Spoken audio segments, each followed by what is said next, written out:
뭐 나한테 해도 되고 다른 사람한테 해도 되는데 그래도 좀 잘하는 사람들한테 인테리어를 해야 되잖아요.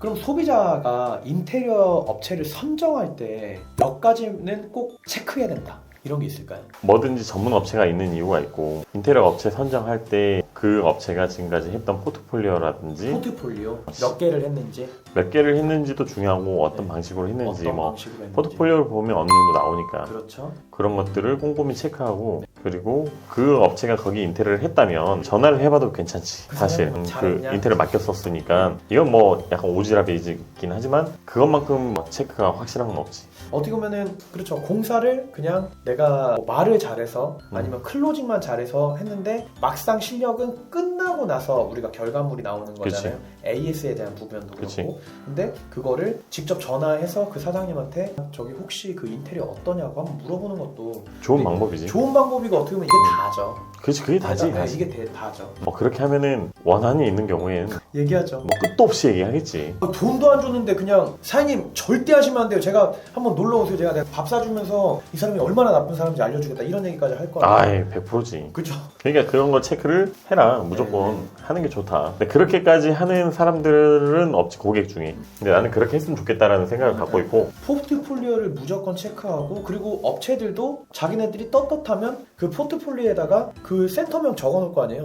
센터는도 적고, 그치, 적어놓지. 형은 저한테 좀 전에 내가 여기 하잖아 이렇게 얘기를 딱 하는 게, 그러니까 거기다가 전화했을 때 디자인은 이런 얘기는 안 듣는다는 거잖아요. 들을 수 있을까?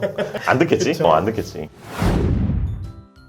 근데 내가 약간 좀 내성적이야. 전화 못하겠어. 그러면 또 어떤 걸로 체크할 수 있을까요? 나의 포트폴리오랑 그 사람들의 인스타를 보면 자기들에 대한 정보가 정확히 실려있다 라고 하면은 어느 정도 맡겨도 되지 않을까. 그러면 형, 만약에 대부분의 공사하시는 분들이 뭐 견적을 냈는데 한 1억 5천 나왔어요. 근데 여기 한 군데만 뭐 이런 게 다 있어. 그냥 주변 평판은 모르겠고 많이 했대. 근데 한 1억 1천 나왔어. 4천 싼 거잖아요. 그러면은 그런 데 정도는 써도 되는 거예요? 그러니까 금액 차이가 조금 나는데? 금액 차이가 조금 나는데 사례가 많이 있다. 근데 그쪽에. 평판은 안 물어봤어. 그냥 공사량만 많아. 이런 경우도 있잖아요. 공사량만 많아. 그런 경우에도 조심해야 되는 것 같아요. 조심해야 된다. 헬스장만큼 가격 기준의 차이가 심한 경우는 별로 없는 것 같아. 솔직하게. 이 낯짝 두꺼운 업자들은 자기가 거기서 개판 치고 주인이랑 싸우고 소송을 해도 포트폴리오는 올려. 아, 그래요? 그렇기 때문에 조심해야지. 가격 싸게 하면은 이름 많이 따지. 그러니까요. 그러니까 이름 많이 쓰지. 왜냐면 그런 업체도 저 많이 봤어요. 이름을 거론할 수는 없지만 너무 금액 차이가 다른 곳보다 드라마틱하게 싼 데는 차라리 하지 마라, 이런 얘기인가요? 그렇지. 뭐 만약에 우리가 딱 봤을 때 한 1억 8천 정도 나올 것 같아. 그래서 업체들 간의 경쟁이 붙어서 어떤 데는 1억 8천, 어떤 데는 1억 7천, 1억 4천, 5천 이런 경우까지는 괜찮아. 어떻게 디자인할지 모르겠지만 그 기준이 있겠지. 근데 만약에 7천만 원, 8천만 원 끝내드릴게요 하면 거기는 이제 걸러야 되지. 그쵸. 왜냐하면 어떻게 할지 모르니까. 어떻게 할지도 모르고 추가금이 엄청나게 나올 수도 있고.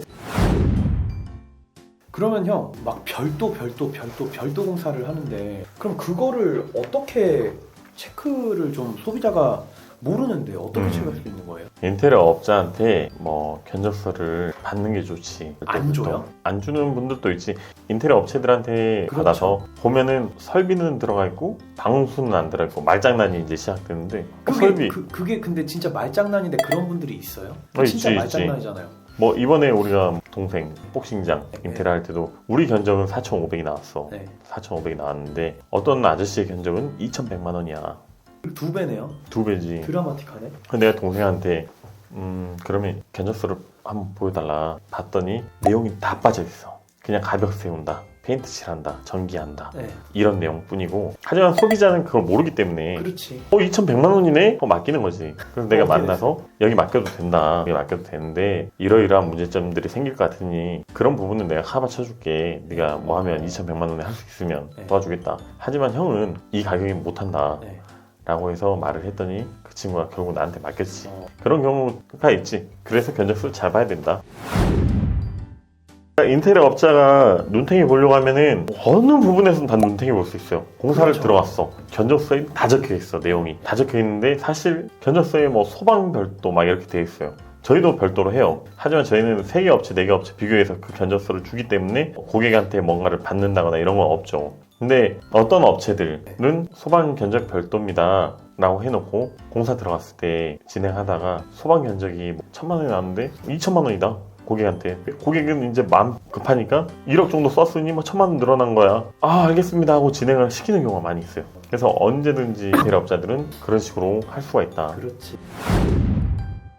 근데 AS라는 게 그냥 형이 공사한 모든 부분에 대해서 기간이 보통 다 1년인 거예요? AS 기간은 1년이고 그 다음에 사실 조명이나 이런 거는 소모품이기 때문에 떨어지면 고객이 사야 하지만 그것 또한 고객들이 AS로 요청을 하시. 소모품을. 네. 근데 나 같은 경우에는 그냥 들어줘. 들어주는데 보통은 들어주지 않는다. 안 들어주는 게 맞죠. 소모품을 뭐. 그렇지. 고객은 그것 또한 인테리어라고 판단을 하는 거고 그 다음에 뭐 건물에서 발생한 하자는 책임지지 않는다. 소비자가 뭘 깨먹었거나 그런 부분들은 소비자가 책임져야 한다. 그렇죠. 그리고 AS를 인테리어 맡긴 사람들은 그냥 시도 때도 없이 인테리어 업체로 부르있어. 맞아요. 그다음에 인테리어 업자가 잘못하지 않은 부분인데 이거 좀 그렇다 체크해달라 라고 해서 인테리어 업자가 우리가 잘못한 거 아닙니다. 그래도 체크해 줘야 되잖아요. 그럼 체크하러 갔어. 그럼 인테리어 업자는 1시간 2시간 걸려서 이동을 했고 네. 기름값도 썼고 한데 심지어 내가 잘못한 것도 아닌데 가서 얘기를 해주고 건물주 탓이다. 네. 그럼 인테리어 업체는 출장비도 못 받아. 맞아요. 출장도 못 받죠. 이거는 기구업체도 똑같아요. 그러니까 너무 그런 데에 대해서 좀 소비자도 좀 알아야 되지 않을까. 시간을 쓴다는 걸. 맞아요. 그것도 좀 아쉬운 부분이 있습니다. 이런 부분이. 그러니까 형이 생각했을 때는 그 인테리어에 대한 AS 기간은 얼마인 거예요? 최소 1년. 최소 1년?